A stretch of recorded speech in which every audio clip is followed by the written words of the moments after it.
Hello, I'm Dr. Brian L. Chrissy. I will be conducting this class on dowsing.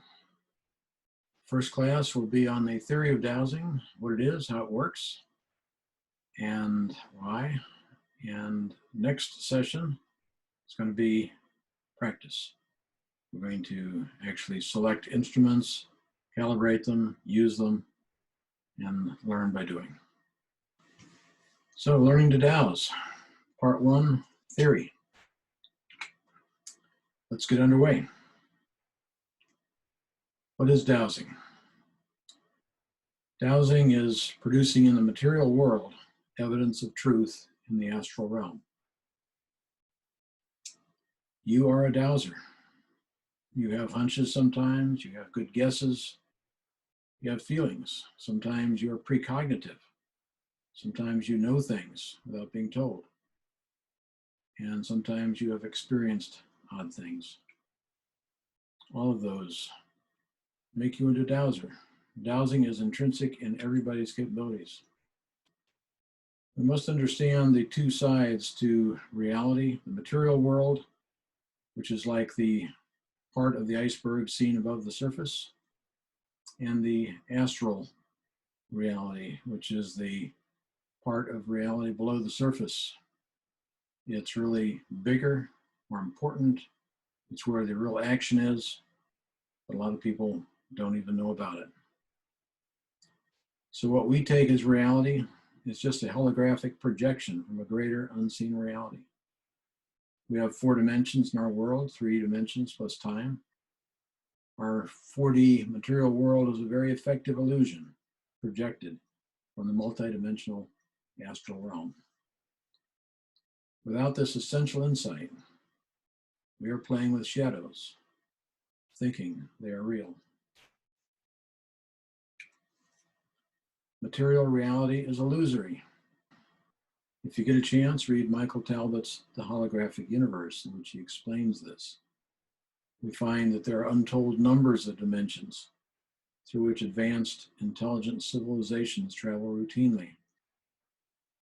We do not do this because we have not discovered those dimensions yet. We don't know how to use them. Advanced beings travel the astral realms at will. They're generally harmless, just curious.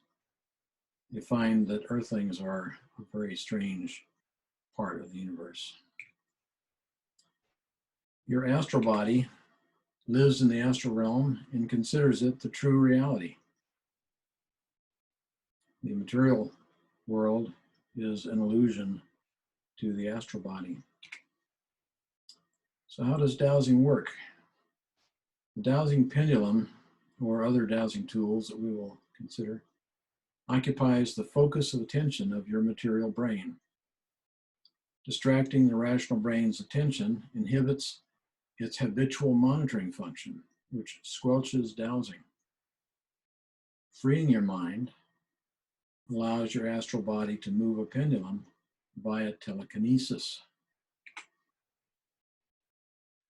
Dowsing is dependent on the astral level of your psyche for the movement imparted to the instrument, not through the muscles, but directly. This movement is produced by a form of telekinesis that is directed by the unconscious mind of the operator, and not, as in the case of ordinary telekinesis, by the conscious mind, as in spoon bending. Everything has an astral component. Your astral body can affect things in the astral realm, which then affects things in the holographic realm. Whatever we do in the astral realm has an equivalent mirror image that occurs in the material world.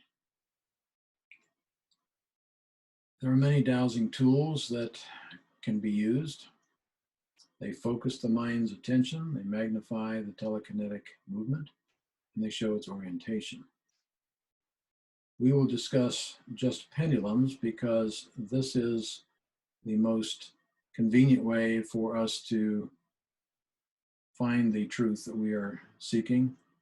And the pendulums, when coordinated with calibrated scales, allow a much deeper reading of the truth in the astral realm than some of the other types of dowsing tools, like bobbers and V rods and L rods and so on. Many of those are decent tools, but they are often restricted to answering questions like yes or no, or is it here, things like that.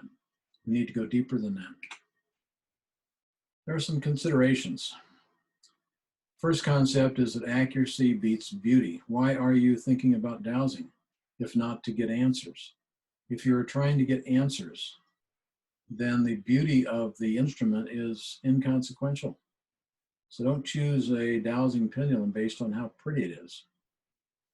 You want to avoid crystals and stones that absorb subtle energies that will need to be cleared if later you actually want to use that pendulum to get reliable answers.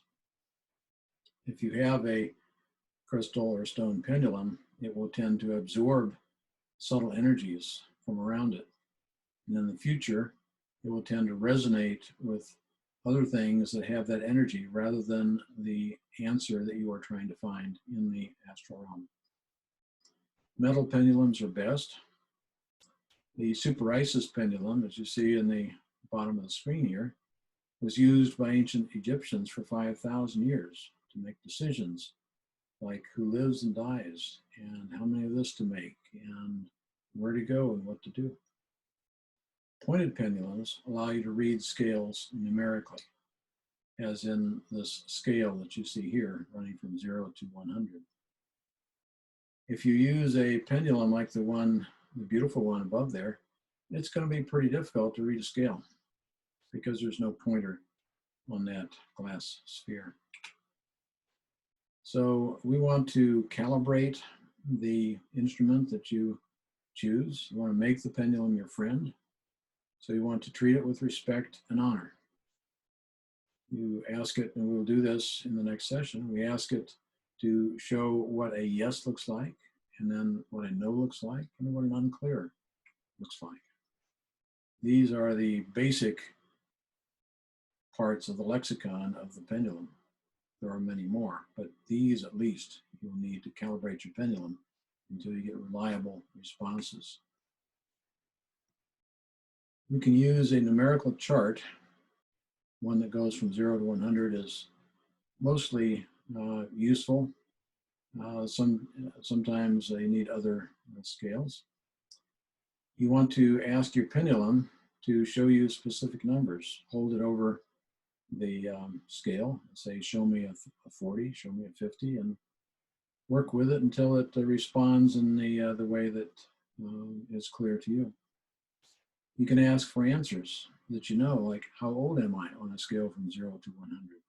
On what day of the month was I born, etc.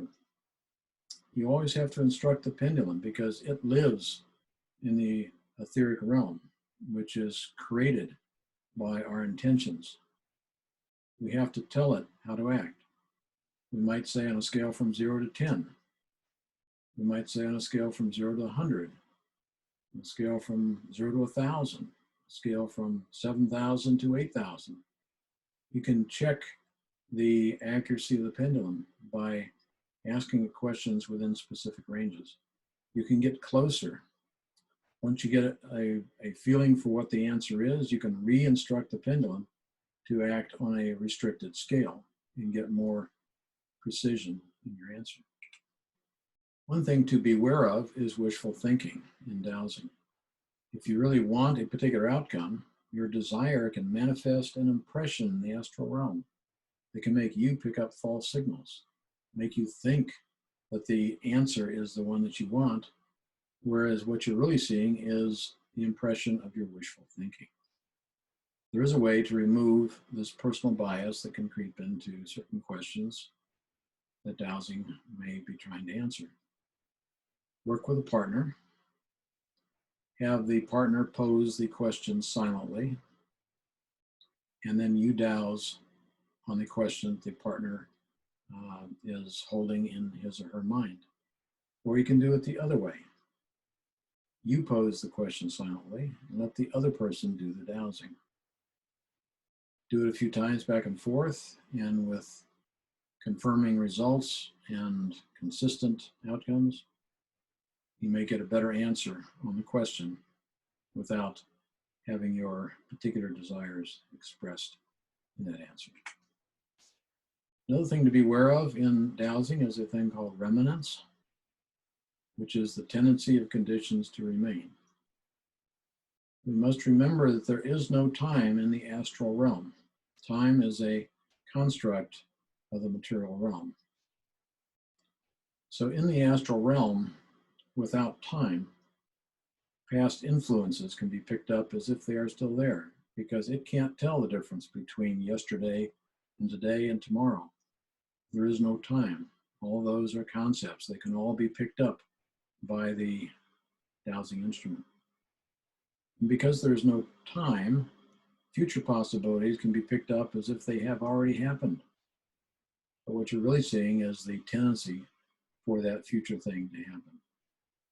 So don't ask questions that rely upon time. Okay, we want to do some fine tuning. The pendulum points to features in the etheric realm, just as a compass points to north in the material realm. Here we might have two choices. One is poison and one is good for you. And you ask your pendulum, which is in my highest and best interest, and it will resonate towards the one that is consistent with your idea of perfect health, which is an idea that's then held in the etheric realm. For clarity, we recommend that you speak aloud to your pendulum. Don't worry about other people hearing you and thinking you're crazy. Just pretend you've got a Bluetooth in your ear and it's all right. Do not depend upon your pendulum reading your mind. It may answer an irrelevant thought. You may be trying to find out if a particular supplement is good for you. But in your mind, you think, did I turn the stove off?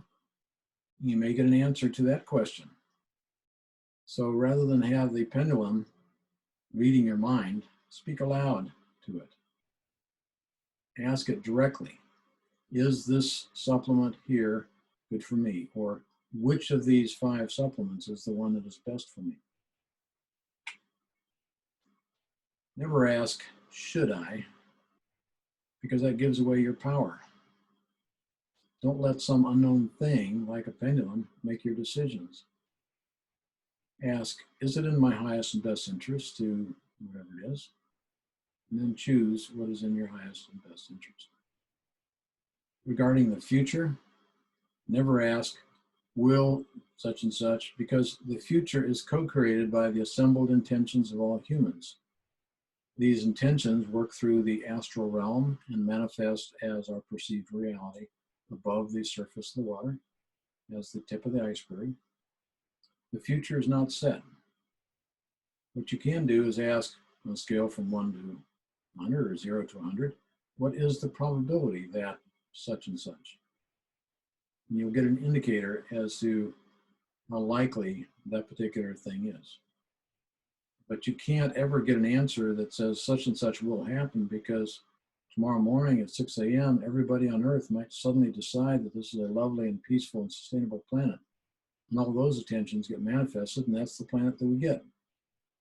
In which case, your question about will I inherit my father's mansion or whatever it is, it means nothing, because the future is co-created. The future is not set. So don't ask will. You can ask, what is the probability of that? So what's next after this brief introduction to dowsing? Enough with the theory. In the next lesson, we'll get into practice. We will select the right pendulum. We'll select the right length of chain for you. We'll practice and become confident. Thank you for your attention. God bless. Stay safe and well, and see you next time. Bye-bye.